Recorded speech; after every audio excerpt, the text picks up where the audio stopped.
Post 1. The following was a blog post by John Goodman, posted on the 17th of August 2011. Included with it was a download link to 1dollar.wav. The file in question has been converted to OGG format so that it may be uploaded to the wiki. Goodman mentioned in the post that he would be doing extensive research on the mystery surrounding this file. If he reports anything back, it will be posted here. After my computer got burnt to a crisp in a lightning storm, I was left with only my old computer. Fortunately, I had everything from my destroyed computer already backed up onto USB drives and CD-ROMs. My old computer was running Windows 98 and desperately needed an OS upgrade. It was time to search online for a new OS install disk that was at an affordable price. You might ask, why not just get a new computer? I would have, but because of the crappy economy, I didn't have the money to do so my only other option was to upgrade my old one. Anyways, I searched eBay to see if anyone was selling a copy of Windows XP at an affordable price. There's no way my computer would be able to handle Windows Vista or 7, so I just have to go with XP. Lo and behold, someone was selling a full Windows XP clean install disk for only $1.45. Nobody else was bidding on it, so I placed mine. Even after I had placed my bid, nobody else did. Needless to say, I won the disk, with nobody else to challenge me. After a few days, I received the disk in a white envelope. I opened the envelope and pulled out the disk. It seemed just like any other XP bootable disk. I turned on my old computer and popped it in and installed Windows XP as one normally would. While I waited for it to install, I popped some popcorn, took a dump, and watched some television, occasionally checking on the progress of the installation and responding to dialog boxes, entering the registration code, etc. Finally, it finished installing, and I could use the computer. The first thing I did was transfer everything I had backed up from my destroyed computer to the old computer. CD after CD, USB drive after USB drive, and finally I got everything onto my computer the way I wanted it. I decided to randomly browse around the computer a little before I turned it off and get ready to go to bed. This random browsing led me to the C:/Windows/Media folder. Then I noticed a file in there called 1dollar.wav. I didn't put the file on the computer, so I assumed it was installed with all the other files in the folder. But I realized I didn't remember any such file ever being included with XP when I had it on my destroyed computer before I upgraded it to Windows 7. Curious, I double-clicked the file to open it. It was a very peculiar file. All I heard when I opened it was some weird static noise, almost as if it was some extremely distorted song. The file was just 4 solid minutes of this weird sound. It kind of creeped me out. I mean, it was nighttime with my sleeping dog being my only company, and I found a file on my computer that I never put there, and it wasn't part of the original XP installation, and all it is 4 minutes of weird static noise. Furthermore, it's in a system folder. Thinking it might be a virus of some sort, I scanned the file. Behold, one Trojan came up. I had no clue where I would have gotten it from. I've barely been on the internet at all since Windows XP was fully installed. Suddenly, I realized I'd seen a file with the same name flash for a split second on the screen as the disk installed all of the system files. I could only come to one conclusion. The disk had been tampered with. I decided to delete the Trojan, delete 1dollar.wav, and do a full system scan with both of my antivirus programs, Malwarebytes, Anti-Malware, and Microsoft Security Essentials. It was going to take a crapload of time to finish scanning, so I decided to go to bed while I waited. I still felt a bit mad that I went through all that time to finally get my computer set up and upgraded the way I wanted it, only to find out that the install disk had been tampered with. I woke up the next morning, ate my breakfast, took a shower, brushed my teeth, and went into my computer room. Sat down on my computer and turned on the monitor, which I turned off last night before I went to bed. I couldn't believe what I saw. My desktop background had been changed to a picture of a dollar bill. There were 2 errors saying that my 2 antiviruses had crashed, along with a bunch of other blank error dialogues that were all titled 1dollar.wav, with a single OK button.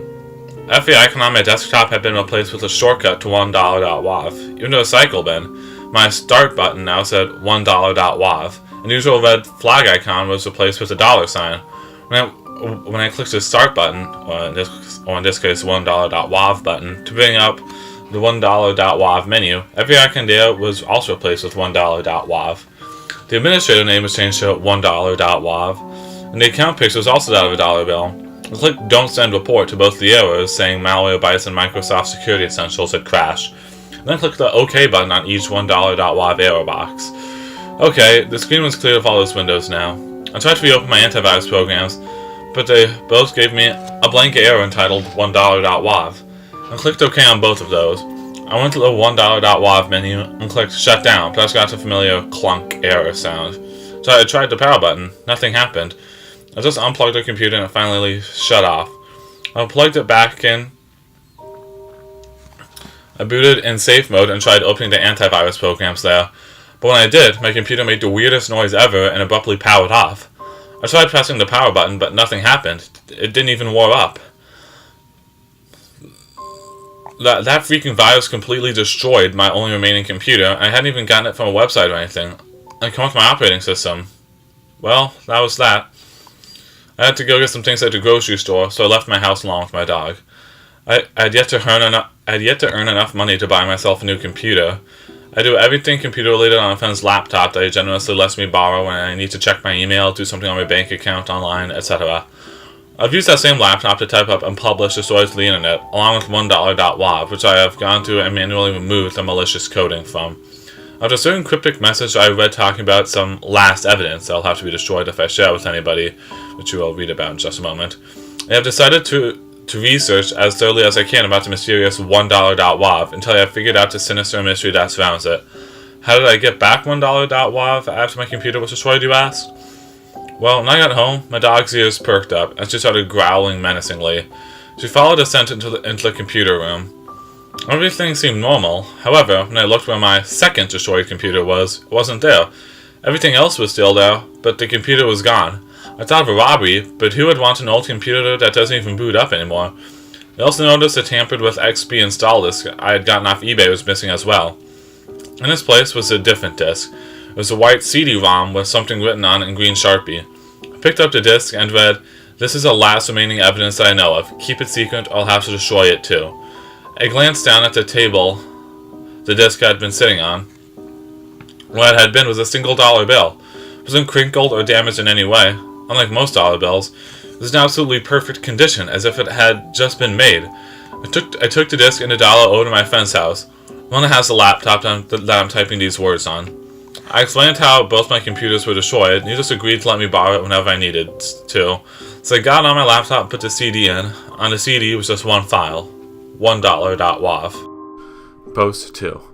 On August 26, 2011, John Goodman made another blog post regarding his continuing research of 1dollar.wav. Hey everyone, it's me again. So, you all remember that 1dollar.wav crap I posted about a week or so ago, right? Well, like I said I would, I did some research on it. Simply researching 1dollar.wav on Google yielded no results. I asked on a message board about the file, but nobody seemed to have even heard of it before. That is, until I got a reply from some guy saying he knew of the file and had bad times with it. Who went as follows. Oh, don't even remind me. 1dollar.wav. It's amazing how much trouble a 4-minute sound clip of heavily distorted music can cause. It was years ago. Some person on Craigslist was selling a computer with Windows XP already installed on it. At the time, Vista was still in beta and 7 didn't even exist yet. Went to her house in Cleveland to pick up the computer. I bought it home and turned it on. I noticed a WAV file in the C:/Windows/media folder entitled 1dollar.wav.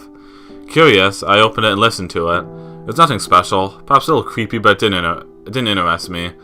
I closed it and went to the bathroom. I came back to the computer, and I could not believe what I saw. Everything was changed to dollars or some crap and a bunch of error messages titled 1dollar.wav. I tried using my antivirus to fix what I instantly took as a virus, but it wouldn't open.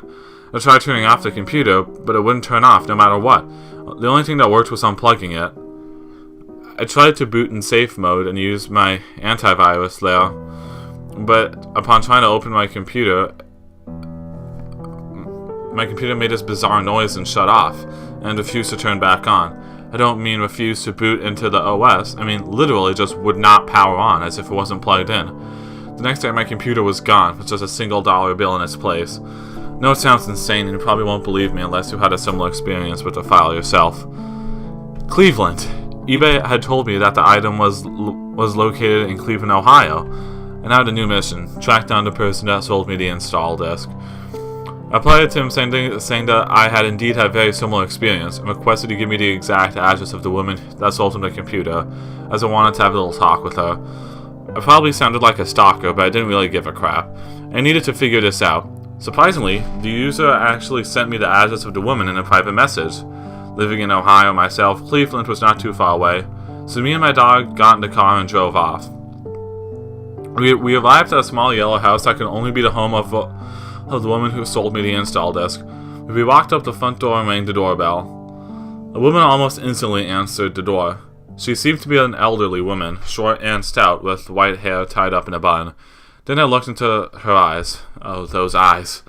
She seeped through me and into my soul, hungrily examining it, seeing if it was suitable to feast upon. I almost sprinted back to my car and drove off right then and there, but I couldn't. I had a mystery to solve. "Why, hello, John Goodman," said the woman in a menacing voice that sent shivers down my spine. My first thought, "Oh dear, she knows my name. Oh God, please help me." My dog growled threateningly at the woman. I took all the courage and finally sputtered out, "Look, I don't have time for fooling around. What is 1dollar.wav, and why did you put it in my Windows XP install disk?" "Oh, I can't tell you that," cackled the woman, whom I was now certain was no good. "Why not?" I countered angrily. "Because," said the evil woman. "However, I can tell you this. Be wary in the days that follow, for $1 will haunt until all is hollow." And before I could say another word, the woman shut the door on me, cackling wickedly. I had no other choice but to walk back to the car. Along the way, a man came by me and asked, "What were you doing over there?" "I was talking to the woman that lives in the house over there," I replied. The man's expression became concerned. "Nobody has lived in that house for over 10 years. I looked at the house, but instead of a bright yellow, cheery house that I had seen when I arrived there, was a crumbling, green, abandoned foundation with a wooden plank nailed to the front door saying "Condemned" in green letters. But I was just talking to an elderly woman that lived there a minute ago." All color drained from the man's face. Elderly woman?" "Yes," I said. "You know, with her hair all tied up in a bun and whatnot." "The last person who lived there was an elderly woman, always having her hair tied up in a bun, but she's dead." So I didn't actually find out much of anything new about 1dollar.wav, but apparently it was created by a ghost. Interesting. It was no laughing matter. I realized at the moment I saw that dang woman out of the corner of my eye, giving me the freaking soul-devouring stare and smiling like a maniac. When I focused on her, she disappeared. I then proceeded to sprint out of the room and hide under a blanket for the rest of the night. When I dared to go back in the living room, a dollar bill lay on the floor where the woman had been. Post 3. On August 29th, Goodman updated the blog again with yet another report about his research on the ominous 1dollar.wav. "It's official, this old hag is stalking me. Since my last post, I've been catching glimpses of her out of the corner of my eye, always with that soul-devouring stare and demented smile. She always vanishes as soon as I focus on her. It always has to be at night when it happens. Each time I get the heck out of there and hide under a blanket for the rest of the night. When I dare enter the room again, there's a dollar bill where the woman was. I've actually collected all of the dollar bills she's left to me, beginning with the one that came with the last evidence disc, into one wallet. I've gone 3 days straight without sleep because of this crap. In the most recent incident, she was even holding a bloody knife. That was enough encouragement for me. I packed up a few things, and me and my dog piled in the car and went to my friend's house. Unrelated. I haven't told you my dog's name yet, have I? Her name is Coco, as in chocolate cocoa. Anyways, as I was saying. I told him everything that happened. I kept it secret because I figured I told him he'd think I was insane, but at this point I really had no other option. About $1 the old hag that seems to want to kill me for some reason, etc. I expected him to say I was crazy and call a mental institution, but miraculously he believed me. I guess he knew I wouldn't make up crap like this, so I'm going to be staying at his place until the situation blows by. Post 4. Posted August 30th, 2011. Tonight my friend glanced out the window and all the color drained from his face, and Coco growled menacingly at it. I looked out the window and saw it, that blasted old hag. She stared into the room from outside with that soul-devouring stare and that same demented smile. Then she disappeared. We didn't need any more encouragement. We pulled down those blinds and nailed boards to every window in the house, as well as the front and back doors. I don't think we'll be going outside for a while. Post 5. Posted August 31st, 2011. I went on my friend's laptop and checked a forum thread I had posted about asking about $1 WAV. Someone had replied to it under the username $1. And guess what her profile picture was? That cursed old hag's face with her trademark soul-eating stare and demented grin. Her reply said simply, "Oh, more evidence? Guess I'll have to destroy it." I clicked the reply button to respond, but it said that the thread never existed. Furthermore, when I searched the username $1, it said no such user ever existed. Weirdest of all, her join date had been in 1928. That was 9 freaking decades ago. The internet didn't even exist, and heck, computers didn't even exist back then. Post 6. Posted September 1st, 2011. While on my friend's laptop, a dialog box suddenly appeared, prompting me to download 1dollar.exe. Knowing that this could only be more of the old hag's haunting, I canceled the download, but guess what? It downloaded anyways. Ain't that just nifty? As soon as it finished downloading, it opened itself up. I prepared for the worst. Another computer-destroying virus, the old hag contained within a computer file. It opened. It was a game. A game. Of all the wretched things 1dollar.exe could have been, it was some PC game. It showed a generic menu screen with the buttons play, exit, and options. The background was a picture of a dollar bill. I clicked options. With some graphics, settings, and such. I went and clicked play, preparing myself for the worst. It gave an instruction screen on how to play. Basically, the concept was that you were a bank robber, and on each level, you had to go through obstacles to get to the bank and rob it. In each bank, you'd have to fight a boss, and if you beat the boss, you'd get money. So I played the game with my friend and Coco watching anxiously. Unrelated again, my friend's name is Bill. It's a generic platform game. I played through it quite easily. I beat 3 levels, and then the 4th one was the final one before I got to the first bank. I beat that level and fought the boss. The boss was some kind of banker with superpowers or something. It was a World 1 boss, so he was ridiculously easy to beat. Beat him by shooting him in the head with a pistol and got the money. The game counted up my scores and so forth before taking me to the first level of World 2. I figured I played enough, so I tried to exit the window, but clicking X only greeted me with the Windows error sound.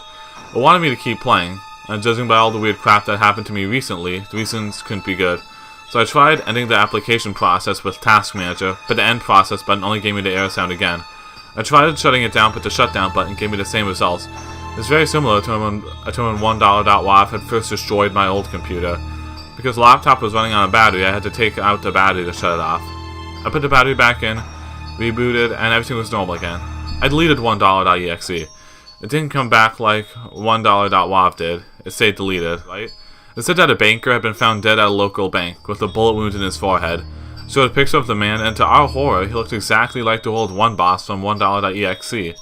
The way in which I defeated him had even been a pistol to the head, and the paper said there was a bullet wound on his head. As I read the paper, I saw the old hag again out of the corner of my eye, holding a dead corpse under her arm that looked just like the banker. This time I didn't focus on her. Focused on the paper to see what would happen if I didn't make her disappear. If she tried to kill me or anything, I'd just look at her. She just kept standing there, with that demented smile and soul-eating stare. After a few moments, her smile began to fade and turn into a frown, as if she was disappointed that I didn't seem to notice her. I looked to Bill, and surprisingly he had followed suit. Even Coco was pretending not to notice the hag. I turned back the paper so I could continue seeing the hag out of the corner of my eye. It wasn't easy, trying not to see something yet see it at the same time. I kept wanting to look, but I knew if I focused on her she would disappear. Wanted to see what would happen if that didn't happen. Her disappointed expression then turned to a fierce and angry look. She raised her knife and lunged at me. In unison, Bill and Coco all whirled around to face the ghost. She stopped abruptly just as she was about to reach us, then vanished. This raised another question. If she wants to kill us so badly, why didn't she just do it and get it over with instead of taunting us like this? Maybe she doesn't want to kill us. Maybe she just wants to make us think she wants to kill us, make us paranoid to the point of insanity, just for her own sadistic pleasure and amusement. Sure wouldn't surprise me. Post date. Posted September 5th, 2011. Woke up this morning from the little sleep I actually got. I opened my eyes, expecting to see the ceiling above me, but then I froze. Standing above me, looking down into my eyes with her soul-devouring stare and insane smile, was the hag. For several moments, there was silence. I said nothing, for I was too afraid. I didn't move. I didn't even breathe. My heart threatened to burst. It was pounding so hard. And finally, the hag broke the silence. "Good morning, Sean," she said menacingly. It took all of my courage to respond. Just tell me what you want and I'll give it to you. Just leave me alone," I replied. "It's just so sad. When you have to live under a curse. The curse of my own creation, forced to pass on the curse to others, the curse of $1, of greed. I never asked for this. After having it shoved down my throat so much, I've come to enjoy it. I'm not sure if it's my sanity that's been pushed by this or what, but it comforts me to know that others are feeling the same pain as me. Enough of your cryptic crap! I yelled. Then suddenly, Coco jumped out of nowhere and tackled the hag to the ground, growling furiously. The hag just smiled. Go ahead, do it. Rip me to bloody shreds. It might just be the only hope of destroying this horrid curse once and for all. Your suffering will be gone, and everyone who's ever fallen victim to greed's villainy. Before another word could be said, Coco began tearing that woman to bloody shreds. Never knew my dog could be so violent, but I didn't care. If it meant the end of this terror that was loomed over us, it was worth it. Me and Bill, who had been woken up by all the commotion, could only watch as the hag was torn apart. She didn't even scream. In fact, she smiled as if saying, "Thank God it's finally over." Then it was done. Her body was mangled and ripped so badly you couldn't even recognize her. Blood was splattered everywhere. Then the body, or the piece of it anyway, began to shimmer and fade away. Then they were gone. No trace of them remained, as if nothing happened. Then we noticed a note lying on the floor where the hag had been. Bill picked it up and read it aloud. Destroy the dollars. Destroy the disc. Do it before the remnants of the curse that lie within them enslave you as it enslaved me. I instantly knew what I had to do. I found a wallet I used to keep all the dollars the hack left me, and I lit a match to it. A blood-curdling scream of pain sounded from it and almost made me jump out of my skin. I threw it outside and burned it until there was nothing left but ash and dust. Then I found a disc containing $1.wav. I threw it to the ground and stomped on it. Another blood-curdling scream, and the disc spontaneously burst into flames. Now that is what I call burning a CD-ROM. It burned until it was nothing but a bunch of melted plastic. I had to use a shovel to scrape it off the ground and chuck it outside. For the rest of the day, nothing else happened. The hag never came back. Nothing. I think at long last this nightmare might be over, but I won't make assumptions too quickly. I'll wait a while to see if anything else comes up. If nothing else does, I guess it's safe to assume the haunting of $1.wav has ended. Post 9. Posted November 12, 2011. Well, I think I've waited long enough without anything happening. I can safely assume this is all over. Me and Coco have moved back into our own house. Things seem to be returning to normal. After some thinking, I've come up with a hypothesis as to what all that crap was about. I think the hag was forced by a curse to do all those terrible things. The curse was like a virus using her to spread to others. I guess $1.wav and all associated things are duplicates of this virus. I can only assume its proper name is greed, since that what the hag kept referring to it as. How greed came to be or what its purpose is, I can only wonder. But the hag seemed to hint that it was she who created it, and it was a screw-up that she made that caused all of this. I guess those dollars, the disc, and the hag were the last remnants of greed, and by destroying them, I destroyed greed forever. She was so anxious to get her hands on evidence and destroy it because she wanted to destroy the curse of greed. Didn't know whether any of these guesses are even remotely correct, but I don't really care. As long as this nightmare is over, I'm content with not knowing. I'm pretty darn certain it's finally over. You think so, huh?